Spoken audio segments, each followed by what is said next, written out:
নমস্কার সবাইকে। একটা রান্নার রেসিপি ভিডিওতে তোমাদেরকে অনেকটা ওয়েলকাম। শরীরটা ভীষণই খারাপ, তোমাদেরকে আগের ব্লগে বলেছিলাম। তো আমি একদিন ব্লগ দিতে পারিনি, বাবার বাড়িতে গেছিলাম সেই জন্য। আর তার মধ্যে শরীরটা কিন্তু প্রচণ্ড পরিমাণে খারাপ। তো আগের দিন রাত্রেবেলায় চিকেন করা হয়েছিল, সেই রেসিপিটা রয়ে গেছিলো। ভাবলাম সেই রেসিপিটাই তোমাদের সাথে শেয়ার করি, নাহলে চ্যানেলের রিচ অনেকটা কিন্তু কমে যাবে। তো দেখো, প্রথমে পাঁপড় ভেজে নিয়েছি, আর এখন তেলের মধ্যে আমি একটুখানি জিরে ফোড়ন, আর এখানে পেঁয়াজ, লঙ্কা, টমেটো, রসুন সব কিছু রয়েছে। আর লঙ্কা কিন্তু দু রকমের নিয়েছি, শুকনো লঙ্কা, কাঁচা লঙ্কা। এগুলোকে কিন্তু দেখো এখন আমি এটাতে ভালো করে দিয়ে দিচ্ছি। আর তারপরে পেঁয়াজ কুচিগুলোকে ভালো করে নাড়াচাড়া করে নিচ্ছি। আমি সবগুলোকে একটু আগে আগে দিচ্ছি, মানে যেগুলো পরপর পরপর দিলেও হবে, একটুখানি ভাজার পর আবার একসাথে দিলেও হবে আর কি। তো প্লিজ তোমরা আমার ভয়েসটাকে একটু এখানে অ্যাভয়েড করে যেও, কারণ প্রচণ্ড গলাটা বসে গেছে আর কি ঠান্ডাতে।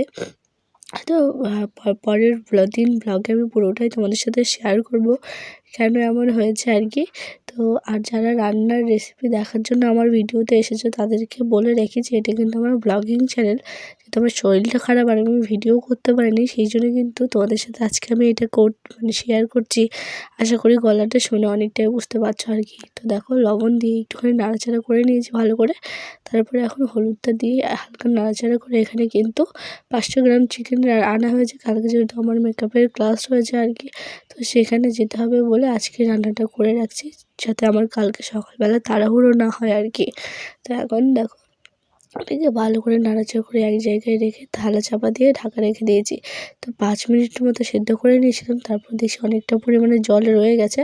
তো সেটাও কিন্তু আমি আরেকবার থালা চাপা দিয়ে ভালো করে জলটাকে একটুখানি টানিয়ে নিলাম আর কি। তো আমি এখানে কোনো ধরনের কোনো রকমের বাটনা ইউজ করছি না আজকে, যেহেতু পেঁয়াজ টমেটো আমি একটুখানি বেশি করে ইউজ করেছি। আর রোজ না মশলা দিয়ে খেতেও ভালো লাগে না, মশলাটা স্কিপ করলে ভালো হয়, কিন্তু বেশি পরিমাণ থাকলে মশলাটা ইউজ করি যাতে গ্রেভিটা ভালো হয় আর কি। তো এখানে দেখো ধনেপাতা দিয়ে দিলাম, আর এখানে ইউজ করে নিচ্ছি সানরাইসের চিকেন কারি মশলা। এটা আমার খুব ফেভারিট একটা মশলা বলতে পারো, চিকেনে দিতে খুব ভালো লাগে। আর তারপরে কিন্তু একটা সানরাইসের গরম মশলা আমি এখানে অ্যাড করে নিচ্ছি।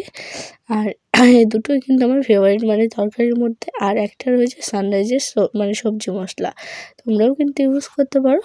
তো এখন দেখো, আমি এখানে ভালো করে এটাকে যখন নাড়াচাড়া হয়ে গেল, এটাকে একটুখানি তেল দিয়ে জল দিয়ে ভালো করে 5 থেকে 6 বার ভালো করে কষিয়ে নিয়েছি। এখানে দেখো, আর কতটা পরিমাণে তেল দিয়েছে, তখন কিন্তু আমাদের বুঝতে হবে যে মাংসটা পুরো কিন্তু আমাদের কমপ্লিট হয়ে গেছে।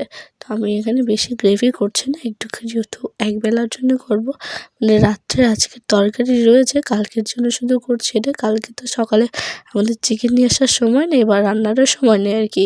তো এখন দেখো, ঝোলটা টকবক করে ফুটছিল, আর একটুখানি হলে ফোনটা পড়ে যেত আর কি। তো চলো, ভালো লাগলে লাইক কমেন্ট শেয়ার করে সাবস্ক্রাইব করে আমার পাশে দেখো। আজকের মতো এখানেই টাটা। আর রান্নাটা কিন্তু খুব টেস্টি হয়েছিল। তো চলো, দেখা হচ্ছে পরের দিন নেক্সট একটি ব্লগে। টাটা।